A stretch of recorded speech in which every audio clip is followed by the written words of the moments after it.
మా ప్రియమైన సబ్స్క్రైబర్లందరికీ నమస్కారములు. ఇది దక్షిణ కన్నడ రాష్ట్రంలో ఉన్నటువంటి కుద్రోలి ఏరియాలో మ్యాంగ్లూర్ డిస్ట్రిక్ట్లో ఉన్నటువంటి గోకర్ణనాథ్ టెంపుల్ గురించి ఒక చిన్న విషయం చెబుదాం అనుకుంటున్నాం.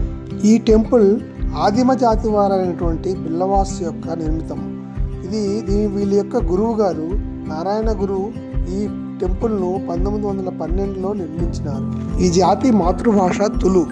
ఈ పురాతన టెంపుల్ను సోమసుందర గారు చోళా స్టైల్లో, ఒరిజినల్ కేరళ ఆర్కిటెక్చర్ స్టైల్లో 60 అడుగుల కొత్త గోపురంతో కొత్తగా రెనోవేట్ చేశారు. మన అప్పటి ప్రధానమంత్రి శ్రీ రాజీవ్ గాంధీ గారు 1991లో తాను అసోసియేషన్ అయ్యే ముందే దీన్ని ఓపెన్ చేశారు. ఈ టెంపుల్లో భాగంగా అత్యంత సుందరంగా శ్రీ హనుమాన్జీ టెంపుల్ మరియు శ్రీ షిరిడి సాయినాథుని టెంపుల్ కూడా నిర్మించారు.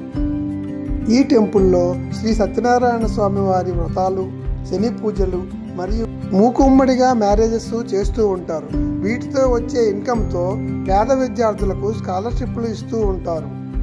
ఈ గుడిలో దసరా, గణేష్ పూజ, జన్మాష్టమి, మహాశివరాత్రి, దీపావళి మరియు నారాయణ గురి యొక్క జయంతి అత్యంత ముఖ్యంగా బ్రహ్మాండంగా చేస్తూ ఉంటారు. కులమత భేదాలు లేకుండా అందరికీ ప్రవేశం కల్పించడం ఈ గుడి యొక్క ముఖ్య విశేషం. దయచేసి మా వీడియోలను లైక్ చేసి సబ్స్క్రైబ్ చేయగలరు.